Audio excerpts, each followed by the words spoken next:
saya Miftahul Amin. Di sini saya akan menjelaskan tentang bisnis internasional.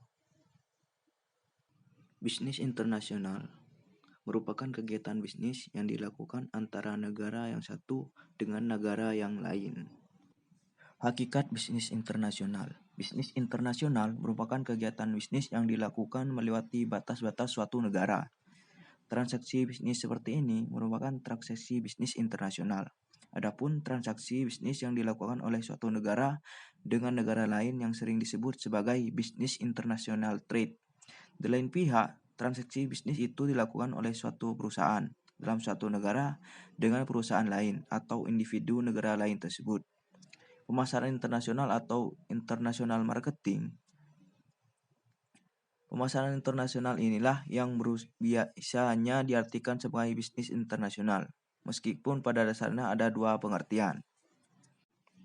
Perdagangan internasional. Dalam hal perdagangan internasional, yang merupakan transaksi antar negara biasanya dilakukan dengan cara tradisional, yaitu dengan cara ekspor dan impor. Dengan adanya transaksi ekspor dan impor tersebut, maka akan timbul neraca perdagangan antar negara atau balance of trade. Suatu negara dapat memiliki surplus neraca perdagangan atau defisit neraca perdagangannya. Neraca perdagangan yang surplus menunjukkan keadaan di mana negara tersebut memiliki nilai ekspor yang lebih besar dibandingkan dengan impor yang dilakukan dengan negara partner dagangnya. Dengan cara perdagangan yang mengalami surplus ini, maka apabila keadaan yang lagi konstan, maka aliran kas masuk ke negara itu akan lebih besar dengan aliran kas keluarnya ke negara partner dagangnya tersebut. Besar kecilnya aliran uang kas masuk dan keluar antar negara tersebut sering disebut dengan neraca pembayaran atau balance of payment. Dalam hal ini, neraca pembayaran yang mengalami surplus sering juga dikatakan bahwa negara ini mengalami pertambahan devisa negara. Sebaliknya, bila negara itu mengalami defisit neraca perdagangannya, maka berarti nilai impornya melebihi nilai ekspor yang dapat dilakukan dengan negara yang lain tersebut. Dengan demikian, maka negara tersebut akan mengalami defisit neraca pembayaran dan akan mengalami pengurangan devisa negara. Pemasaran internasional. Pemasaran internasional yang sering disebut sebagai bisnis internasional merupakan keadaan di mana suatu perusahaan dapat terlibat dalam suatu transaksi bisnis dengan negara lain atau perusahaan lain ataupun masyarakat umum di luar negeri. Transaksi bisnis internasional ini pada umumnya merupakan upaya untuk memasarkan hasil produksi di luar negeri. Dalam hal semacam ini, maka pengusaha tersebut akan terbebas dari hambatan perdagangan dan tarif bea masuk karena tidak ada transaksi ekspor dan impor. Dengan masuknya langsung dan melaksanakan kegiatan produksi dan pemasaran di negeri asing, maka tidak terjadi kegiatan ekspor dan impor. Produk yang dipasarkan itu tidak saja berupa barang akan tetapi dapat berupa jasa. Transaksi bisnis internasional semacam ini dapat ditempuh dengan berbagai cara antara lain licensing, franchising, management contracting, marketing in home country by host country, joint venturing, multinational cooperation atau MNC. Semua bentuk transaksi internasional tersebut di atas akan memerlukan transaksi pembayaran yang sering disebut sebagai fee. Dalam hal itu, negara atau home country harus membayar sedangkan pengirim atau host country akan memperoleh pembayaran fee tersebut.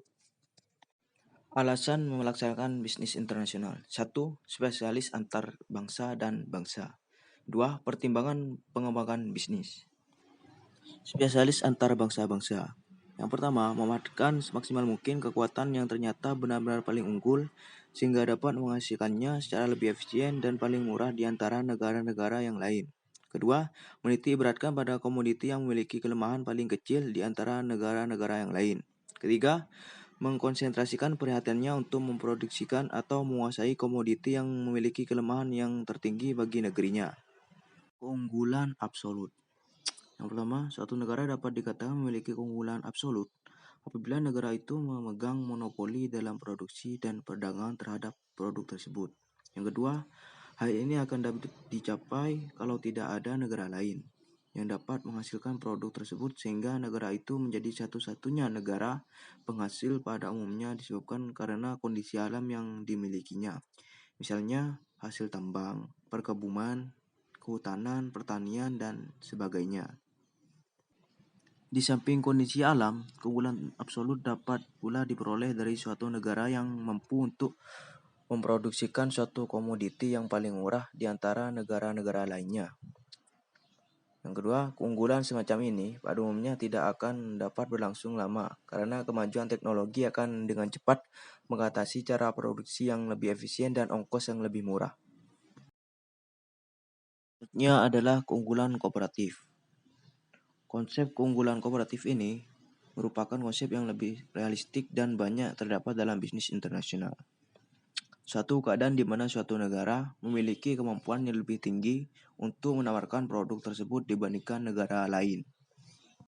Kemampuan yang lebih tinggi dalam menawarkan suatu produk itu dapat diwujudkan dalam berbagai bentuk, yaitu A. Ongkos atau harga penawaran yang lebih rendah. B. Mutu yang lebih unggul meskipun harganya lebih mahal. C. Kontinuitas penyediaan supply yang lebih baik. D. Stabilitas hubungan bisnis maupun politik yang baik. E. Tersedianya fasilitas penunjang yang lebih baik, misalnya fasilitas latihan maupun transportasi.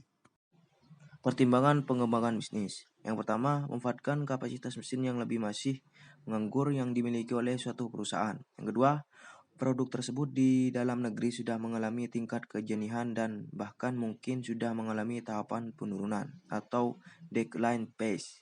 Sedangkan di luar negeri justru sedang berkembang atau growth. Selanjutnya adalah persaingan yang terjadi di dalam negeri kadang justru lebih tajam ketimbang persaingan terhadap produk tersebut di luar negeri. Mengembangkan pasar baru ke luar negeri merupakan tindakan yang lebih mudah ketimbang mengembangkan produk baru di dalam negeri. Potensi pasar internasional pada umumnya jauh lebih luas ketimbang pasar domestik. Tahap-tahap dalam memasuki bisnis internasional. A. Ekspor insidentil. B. Ekspor aktif. C. Penjualan lisensi. D. Franchising. E. Pemasaran di luar negeri. F. Produksi dan pemasaran di luar negeri.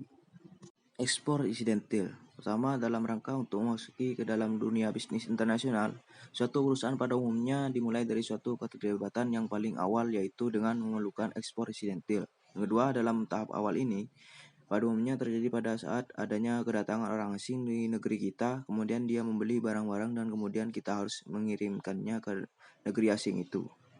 Ekspor aktif. Tahap terdahulu itu kemudian dapat berkembang terus dan kemudian terjalinlah hubungan bisnis yang rutin dan kontinu dan bahkan transaksi tersebut makin lama semakin aktif. Keaktifan hubungan transaksi bisnis tersebut ditandai pada umumnya dengan semakin berkembangnya jumlah maupun jenis komoditi perdagangan internasional tersebut.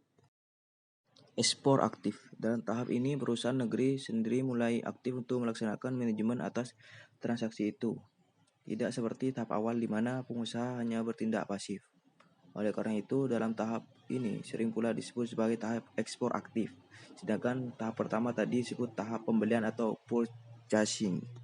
Penjualan lisensi. Dalam tahap ini negara pendatang menjual lisensi atau merek dari produknya kepada negeri penerima.